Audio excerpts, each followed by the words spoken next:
Ngayon, hindi na nila kami ma-blame, Atmar and Jade, kung sa diretso na sa taong bayan ang aming pagpresenta ng aming impeachment complaint laban kay Pangulong Marcos Jr. kasama na ang mga ebidensya sa impeachment. Impeachment complaint po muna ng grupo po ninyo. Ano na po ang update po nito para sa kaalaman lang po ng ating mga kababayan? Well, ganito ang nangyari, no? Alam naman natin, noong January 22, pumunta kami sa House para mag-file. Handa na kami lahat, together with the endorser who was already in the House of Representatives. Ang naging problema, ayaw tanggapin or hindi tinanggap ng Office of the Secretary General ng House of Representatives yung aming third impeachment complaint laban kay Pangulong Marcos Jr. So, after that, nag-press con ho kami, tinuliksa namin si Secretary General Cheloy Garapil at ang kanyang deputy or executive director dahil nga sa ginawa nila. And then nag-meeting kami during the weekend and we decided dahil meron kaming mga narinig na mga balita at there were indications na pressure yung aming mga endorsers. Tinakot, they were told na may mga consequences kung i-endorse nila ang aming complaint. So, nagkaroon kami ng consensus ng mga complainants, which I will name, Attorney Manuelito Luna, Attorney Ferdinand Topacio, Michael Defensor, Jacinto Paras, Cathy Binag, Harold Respicio, at Virgilio Garcia. So napagkasunduan namin at ng aming buong grupo at supporters na hindi na kami babalik noong Lunes para i-refile.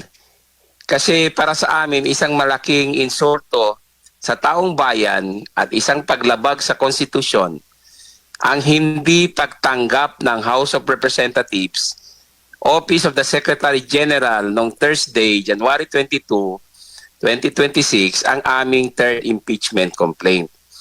So hindi kami sasali sa isang circus, sa isang charade na alam namin sa simula pa lang ay hindi na fair.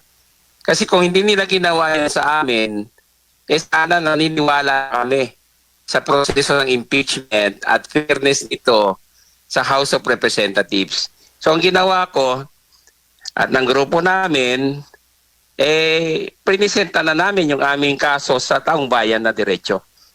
So, after that event, masama ang loob namin at ng taong bayan dahil sa ginawa sa atin ng House of Representatives.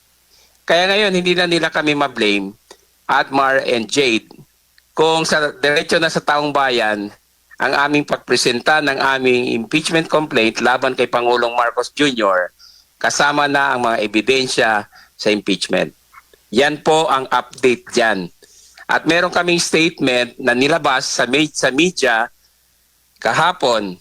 And I think natanggap din ninyo on that line, no, na kami ay hindi nasasali sa isang proseso na hindi na panipaniwala. Opo. Attorney. Yan po. Opo. Yung nabanggit po ninyong hindi pagtanggap ng Secretary General at naalala ko po doon sa press conference po ninyo, itutuloy ho ba ninyo yung pagsasampa ng reklamo laban po sa Secretary General? Yes. Yan po ang isang development, no? Inahanda na po namin,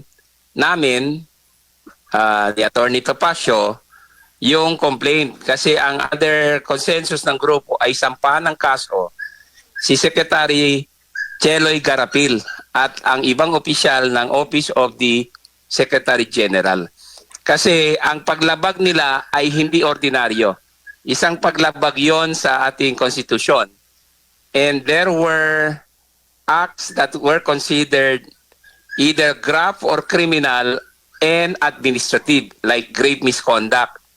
So nakikita namin ang anti-graft law under Section 3E as having caused undue injury to our group as citizens of the Philippines, yung hindi pagtanggap ng aming complaint. So tinatapos pa namin ang complaint, but I would like to announce to the whole nation, to the Filipino people, na while hindi na kami sasali sa House sa impeachment at dumiretso na nga kami sa taong bayan sa pagpresenta ng aming kaso sa impeachment laban kay Pangulong Marcos Jr., ang kaso laban kay Secretary General Garapil at ibang opisyal ng House of Representatives ay ginagawa na namin at anytime we will file cases against them. Opo. Attorney, Yan po. ano ho ba ang nakasaad sa House Rules o sa ilalim po ng batas? Malinaw ho ba na kapag ang Secretary General, yung personahe mismo niya, siya mismo ay wala doon sa kanyang opisina, ay hindi po pwedeng tanggapin ang kahit anumang impeachment complaint na dumarating po sa kanyang opisina at sa kaso po tutulad po sa nangyari sa inyo? Well, kung basahin natin ang Article 11 of the Constitution, nakasaad doon na ang opisina ng Secretary General ang tatanggap ng impeachment complaint.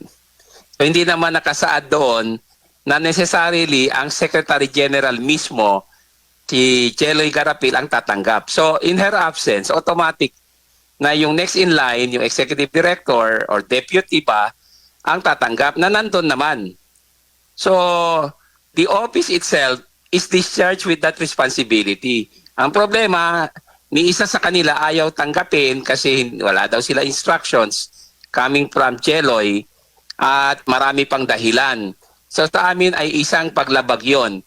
Even the House Rules ng 19th Congress on impeachment does not mention Cheloy Garapil or the Secretary General himself or herself as the one duty-bound to receive impeachment complaints.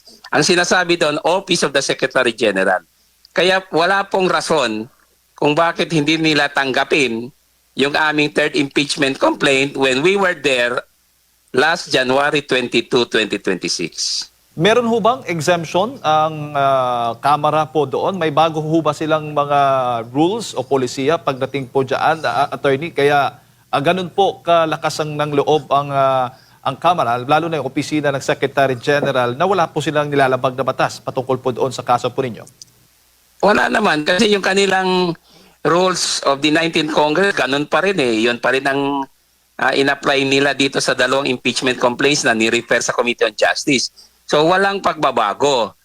Ang aming suspetya ay under instructions ang Office of the Secretary General na hindi tanggapin nung Thursday kasi kahit yung Makabayan Block hindi nakapile nung Thursday. Nung Lunes lang sila nakapile ng complaint dyan sa opisina na yan. So we blame the Office of the Speaker. Dapat mag-explain si Speaker Faustino D. Jr., I mean the third, kung bakit nangyari yon. Kasi obligasyon niya eh. The Office of the Secretary General is a mere adjunct of the Office of the Speaker. So under yan sa kanya, and he is duty-bound to explain to the Filipino people bakit nila kami ginanon. Kwan yan eh, isang malaking violation ng ating saligang batas ang ginawa sa amin. At isang disrespect sa ating proseso ng impeachment. Kasi yon ang isang rason kung bakit nawalan kami ng gana at hindi na kami naniniwala na magiging patas ang proceeding dyan sa House of Representatives.